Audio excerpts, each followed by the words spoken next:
할렐루야. 토요일 새벽 기도에 오신 여러분을 주님의 이름으로 축복합니다. 오늘도 주님이 주시는 평안이 우리 가정 가운데 가득하기를 소원합니다. 함께 86장 내가 늘 의지하는 예수 찬양하시겠습니다.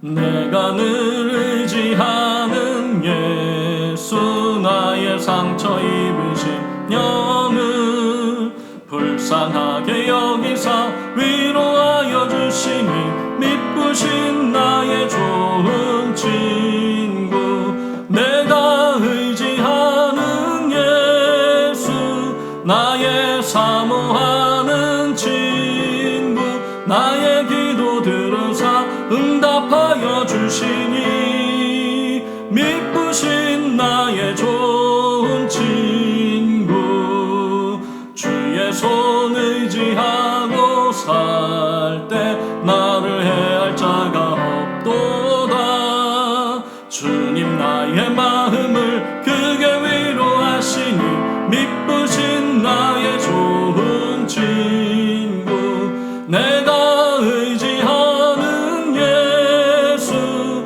나의 사모하는 친구 나의 기도 들으사 응답하여 주시니 미쁘신 나의 좋은 친구 내가 요단강 건너가며 마음이 두려워서 떨 때도 주가 인도하시니 어찌 두려워하랴 미쁘신 나의 좋은 친구 내가 의지하는 예수 나의 사모하는 친구 나의 기도 들으사 응답하여 주시니 미쁘신 나의 좋은 친구 이후 천국에 올라가서 모든 성도들과 다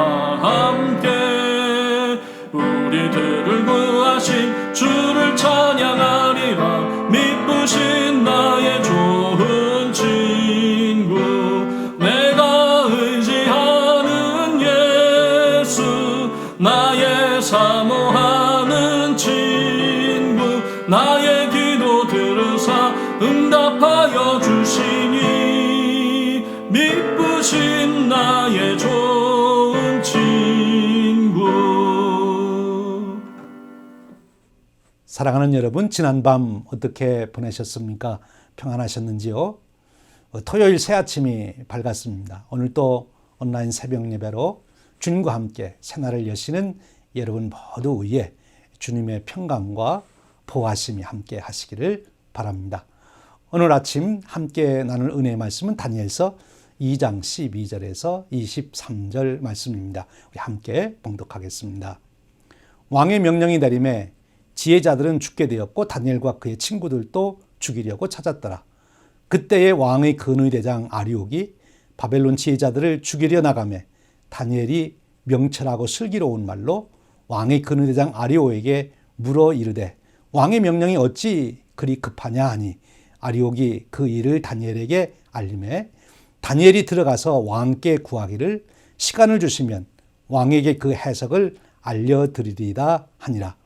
이에 다니엘이 자기 집으로 돌아가서 그 친구 하나냐와 미사엘과 아사라에게 그 일을 알리고 하늘에 계신 하나님이 이 은밀한 일에 대하여 불쌍히 여기사 다니엘과 친구들이 바벨론의 다른 지혜자들과 함께 죽임을 당하지 않게 하시기를 그들로 하여금 구하게 하니라. 이에 이 은밀한 것이 밤의 환상으로 다니엘에게 나타나 보임에 다니엘이 하늘에 계신 하나님을 찬송하니라. 다니엘이 말하여 이르되 영원부터 영원까지 하나님의 이름을 찬송할 것은 지혜와 능력이 그에게 있음이로다. 그는 때와 계절을 바꾸시며 왕들을 폐하시고 왕들을 세우시며 지혜자에게 지혜를 주시고 총명한 자에게 지식을 주시는도다. 그는 깊고 은밀한 일을 나타내시고 어두운 데 있는 것을 아시며 빛이 그와 함께 있도다. 나의 조상들의 하나님이여 주께서 이제 내게 지혜와 능력을 주시고 우리가 주께 구한 것을 내게 알게 하셨사오니 내가 주께 감사하고 주를 찬양하나이다. 곧 주께서 왕의 그 일을 내게 보이셨나이다 하니라. 이 말씀은 살아계신 하나님께서 그의 사랑하는 자녀들에게 주신 은혜의 말씀입니다. 아멘. 남왕국 유다가 여호야김 왕 3년에 바벨론의 느부갓네살 왕의 침공을 받습니다. 그때 예루살렘이 멸망할 때 바로 여호야김 왕과 함께 포로로 잡혀온 사람들이 왕족과 귀족들입니다. 다니엘은 바로 그때 소년으로서 이와 같이 포로로 잡혀오게 됐습니다.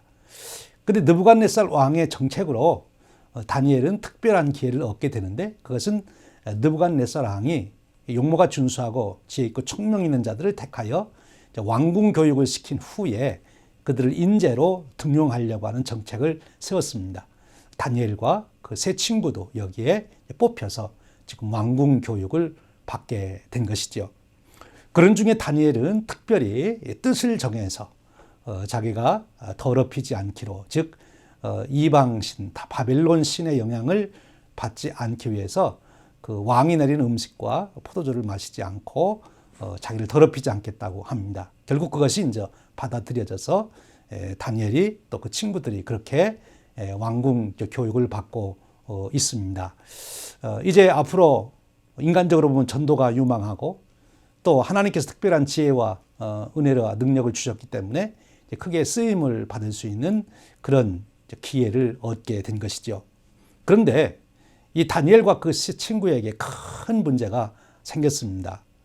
다니엘과 그 친구들이 이제 죽임을 당하게 되는 그런 위기를 갖게 된 거예요. 그 내용은 무엇입니까? 느부갓네살 왕 2년에 느부갓네살 왕이 꿈을 꾸었습니다. 그리고는 바벨론의 지혜자들, 술사들, 점쟁이들, 술객들, 지혜자들을 다 모아놓고 내 꿈을 해석해라 한 것입니다.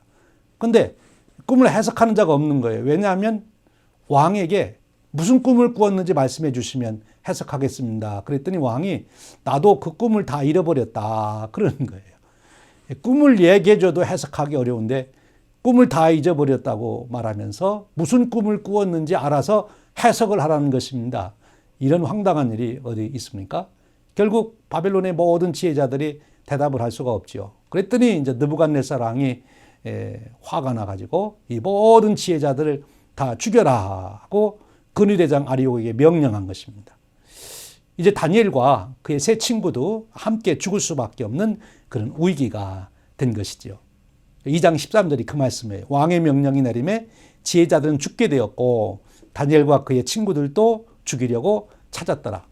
근위대장 아리옥이 이제 지혜자들을 찾아서 죽이려고 찾아 나서는 겁니다.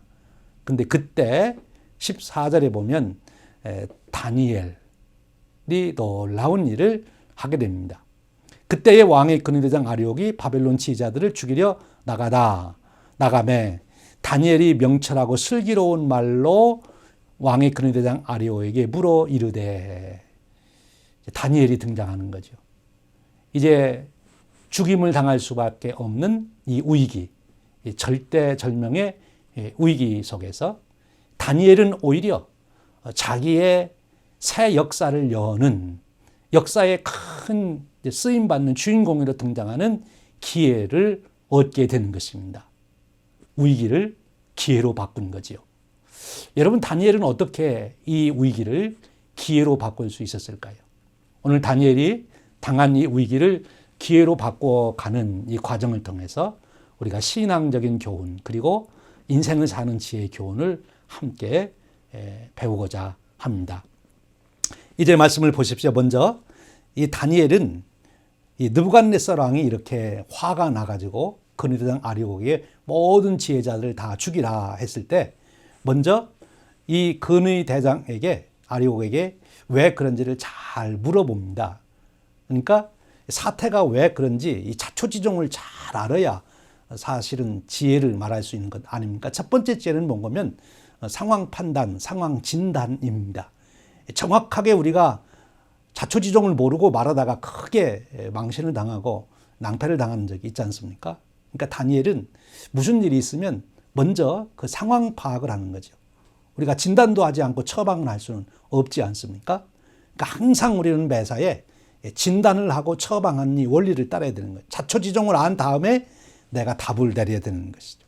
이것이 다니엘이 가졌던 첫 번째 지혜, 슬기다 할 수 있습니다. 그리고 다니엘이 그 얘기를 들은 다음에 느부갓네살 왕을 찾아갑니다. 그리고 찾아가서 내게 시간을 주시면 왕께 해석해 드리겠습니다. 지금 이 느부갓네살 왕도 그 꿈을 꾸고 꿈을 잊어버렸는데 꿈이 하도 이상해서 지금 마음이 굉장히 불안하고 초조한 가운데 있거든요. 근데 다니엘이 와가지고 시간만 주면 해결해 주겠다고 그러니까 왕이 이제 그 분노를 가라앉히고 그 기회를 주게 된 것이죠. 문제 해결의 두 번째 다니엘의 지혜는 무엇입니까? 왕을 직접 찾아갑니다. 그리고 시간을 버는 겁니다. 그리고 그를 안정시키는 것입니다. 무슨 일이든지 급하게 처리하면 될 일도 안 되는 거예요. 항상 여유 있게 해야 아이디어도 생기고 또 일을 잘 해나갈 수 있지 않습니까? 우리가 한국 속담에 아무리 바빠도 바늘 허리에 실을 매어서 쓸 수는 없다 그러지 않습니까? 예, 그러니까 우리가 시간을 늘 벌고 안전을 찾아야 됩니다.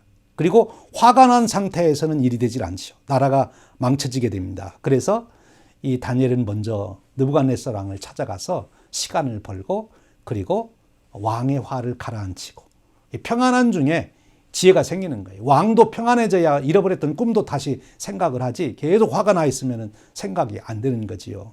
이것이 다니엘의 슬기로움이었습니다. 그 다음에 세 번째로는 다니엘이 어떻게 합니까? 17절에 보면 이에 다니엘이 자기 집으로 돌아가서 그 친구 하나냐와 미사엘과 아사랴에게 그 일을 알리고 그렇게 말합니다. 그 문제를 알았으니까 집에 가서 친구들에게 알린 거예요. 혼자 고민하지 않고.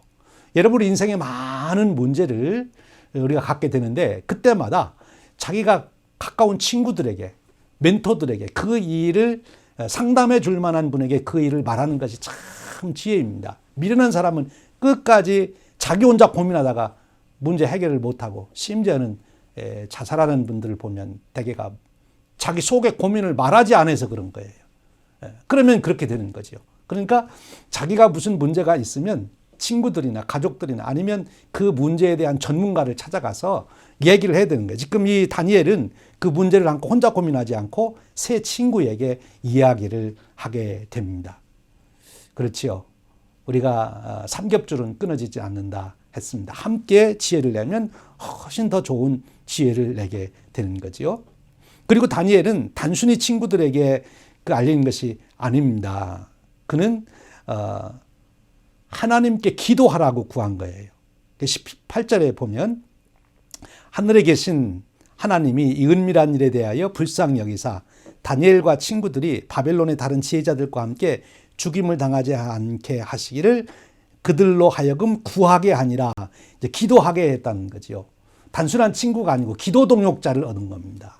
여러분 그렇지요? 우리가 인생을 살아가면 사람이 아무리 지혜를 모아도 해결할 수 없는 일이 있어요. 지금 느부갓네살 왕이 꿈을 꾼 거 해석하는 것도 그렇습니다. 사람이 어떻게 그 일을 해결합니까?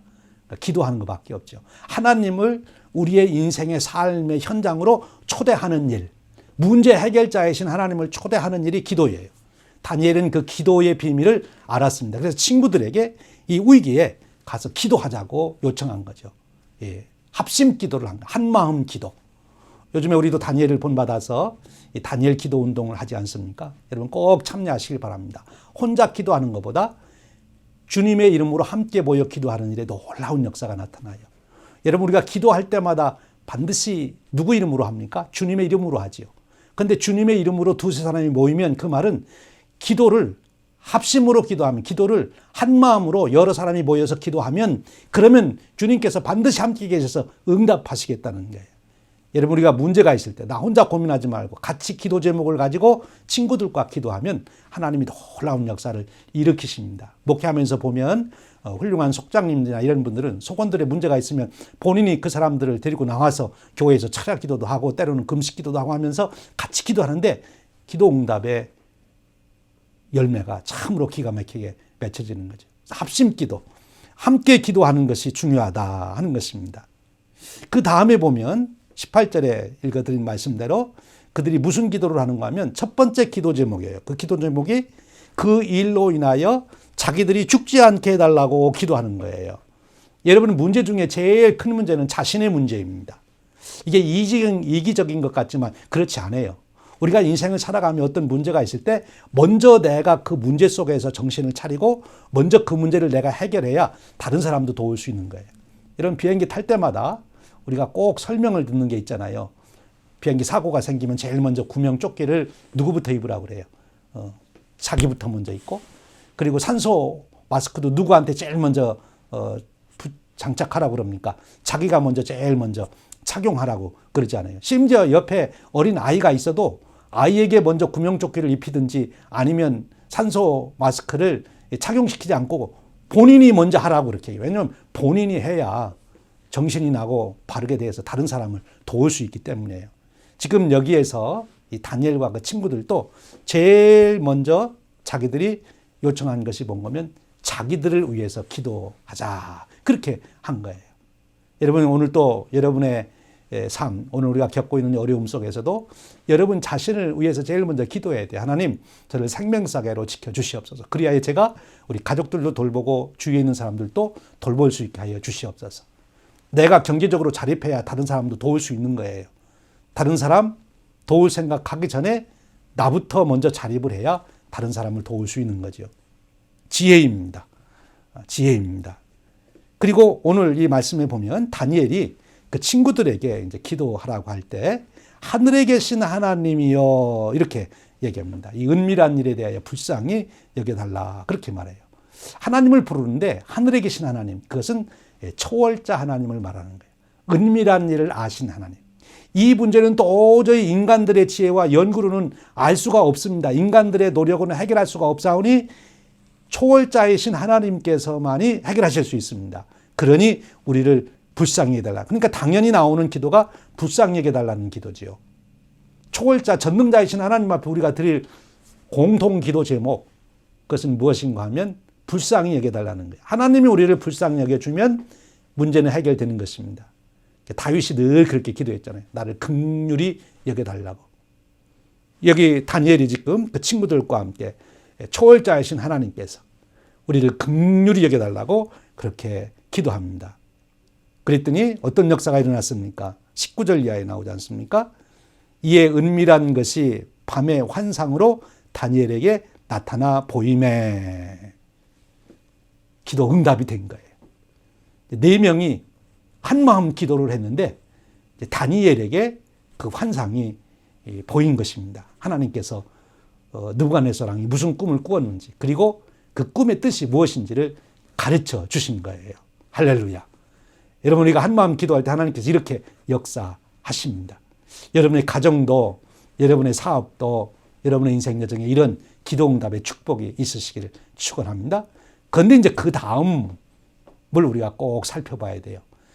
다니엘이 기도응답 됐으니까 할렐루야 하고 끝나고 나가서 이제 자기가 그 느부갓네살 왕의 그 문제 해결했다고 뽐내고 자랑한 것이 아니라 이 다니엘이 제일 먼저 한 것은 기도응답을 해주신 하나님을 찬양했다 하는 것입니다. 여러분, 이것이 다니엘이 가지고 있는 승리의 비결입니다. 그가 계속해서 나라는 망해도 다니엘은 안 망하고 쓰임을 받는 것은 다니엘은 하나님을 계속 찬양하는 자였기 때문에 그렇습니다. 하나님 앞에 자기를 낮추고 겸손한 것이죠. 끊임없이 하나님의 은혜를 구한 것이죠. 하나님을 찬송합니다. 근데 하나님을 어떻게 찬양합니까? 단순하게 찬양하는 것이 아니라 그 역사를 이루신 하나님을 깊이 묵상해 보는 거예요. 도대체 하나님은 누구십니까? 그럴 때 그에게 영감으로 하나님이 어떤 분이신지를 깨닫게 되면서 그는 정말 하나님 앞에 놀라운 찬양을 합니다. 하나님의 계시, 하나님을 계시하는 거예요. 하나님이 누구신지를 오고 오는 세대가 알 수 있도록 열어 보여주시는 역사를 이루지요. 하늘에 계신 하나님, 초월자이신 하나님이십니다. 그 다음에 영원부터 영원까지 찬송을 받으실 분이로다. 하나님은 영원부터 영원까지 계신 분이시다. 놀라운 시간 개념입니다. 인간의 생각으로는 해낼 수 없는 영원부터 영원까지 찬송을 받으실 분. 지혜와 능력이 하나님께만 있도다. 자기들이 지혜자라고 하지만 우리는 지혜가 없습니다. 하나님께만이 지혜가 있었습니다. 그렇죠. 누가 남의 꾼 것을 알아맞추고 그 꿈을 해석하는 것까지 주실 수 있겠습니까? 하나님만이 하실 수 있죠. 그리고 고백이 뭔 거면 하나님은 때와 계절을 바꾸시는 분입니다. 자연을 지배하시는 분이시다. 그런 뜻입니다. 창조주 하나님을 고백합니다. 그리고 뭐라고 말씀합니까? 왕들을 패하고 왕들을 세우시고 역사의 주관자이신 분이십니다. 다니엘은 느부갓네살 왕이 역사를 지금 주관해 가는 게 아니고 하나님께서 주관해 가신다. 그 꿈 하나 꾸고도 쩔쩔매는 단 느부갓네살 왕을 보면서 느부갓네살 왕은 별것 아니구나. 하나님이 놀라운 주관자시다. 하나님이 역사의 주관자시다. 여러분이 하나님 역사의 주관자이심을 믿으실 수 있기를 축원드립니다. 그 다음에 뭐라고 고백합니까? 지혜자에게 지혜를 주시고 총명한 자에게 지식을 주시도다. 이 잠언의 말씀으로 이 말씀을 해석하면 하나님을 경유하는 자에게 지혜를 주시고 그리고 하나님이 무슨 역사를 이루어 가시는지를 깨닫고 그것을 따르려고 하는 자가 총명한 자인데 그런 자에게 지식을 주신다. 그 말씀은 바로 무슨 뜻인가 하면 그런 자에게 방도를 가르쳐 주신다 하는 거예요. 지금 다니엘이 자기가 직접 경험한 거예요. 자기가 하나님을 경유하니까 하나님께서 지혜를 주셨고 그리고 하나님의 뜻대로 살려고 뜻을 정하여 자기가 그렇게 하니까 하나님께서 방법을 가르쳐 주셨다. 그런 뜻입니다. 여러분 놀라운 은혜죠. 그러니 다니엘이 기도하지 아니할 수 없지 않습니까? 그러니까 다니엘은 평생 기도하는 사람 되어 간 거죠. 기도로 승리하는 인생을 살아갑니다. 그리고 또 하는 고백이 무엇입니까? 깊고 은밀한 일을 나타내시고 어두운 데 있는데 빛으로 나타나신다. 참 놀라운 이 고백이 아닙니까? 어두운데 빛으로 나타나신다. 빛과 함께 계시다. 어두운데 빛이 임하면 어둠이 다 없어지죠. 우리가 모르는 것을 어둡다 하지 않습니까? 어두우니까 모르는 거예요. 우리가 깨어나면 지성이 영성이 깨어나면 하나님의 역사를 볼 수 있는 거예요. 여러분 이런 하나님을 바라보고 그런 축복을 얻으시기를 원합니다. 이제 또 뭐라고 기도합니까? 나의 조상의 하나님이여. 그렇게 기도합니다. 조상의 하나님이여. 아브라함부터 시작해서 하나님이 맺으신 언약을 다니엘은 기억하고 있습니다. 지금 자기가 포로로 잡혀와 있지만 하나님께서 자기 믿음의 조상들에게 언약하신 바가 반드시 이루어질 것이라는 것을 믿고 바라보며 그 하나님을 기대하고 있는 거죠. 믿음의 조상들과 맺었던 언약이 이제 이루어질 것을 기대하며 하나님을 찬양하는 이 다니엘을 우리가 보게 됩니다. 그러면서 이렇게 고백을 하죠. 내게 알게 하셨사오니 또 내게 지혜와 능력을 주시고 우리가 주께 구한 것을 내게 알게 하셨사오니 내가 주께 감사하고 주를 찬양하니이다. 느부갓네살 왕이 무슨 꿈을 꾸고 그 뜻이 무엇입니까? 이렇게 기도한 것을 하나님이 알려주신 것에 대해서 감사를 하는 거지요. 여러분 우리가 매일매일 살아가며 기도 응답을 받고 다니엘처럼 하나님을 찬양하고 하나님을 고백하고 하나님께 감사의 기도를 드리는 이런 삶이 바로 저와 여러분의 매일매일의 삶이 되시기를 주님의 이름으로 축원드립니다. 오늘 또 다니엘이 경험했던 것처럼 어떤 위기를 우리가 당할지 모릅니다만 오히려 그 위기의 기도로 위기를 새로운 기회로 바꾸는 축복의 인생 되시기를 주님의 이름으로 축원드립니다. 우리 함께 기도하겠습니다. 은혜로우신 하나님 감사합니다. 다니엘을 택하셔서 불쌍히 여기시고 은혜를 주셨으니 이제 저희들에게도 저희들을 택하셨사오니 은혜를 허락하여 주시길 원합니다. 다니엘이 위기를 겪고 하나님 앞에 나가 기도할 때 하나님 그의 기도를 응답하셔서 오히려 새로운 기회의 축복으로 바꾸셨사오니 저희들도 어려운 일을 당할 때마다 낙심하지 않게 하시고 하나님 앞에 나아가 기도함으로 하나님의 역사를 경험하며 자신만이 아니라 많은 사람들에게 그 축복을 나누는 위대한 인생의 기회로 삼게 하여 주시옵소서. 오늘 또 우리에게 그 일을 이루어지게 하시고 우리를 바라보시고 기다리시고 기대하시고 축복하시는 하나님을 사모하며 사는 하루가 되게 하여 주시옵소서. 우리 주님 예수 그리스도의 이름으로 기도하옵나이다. 아멘.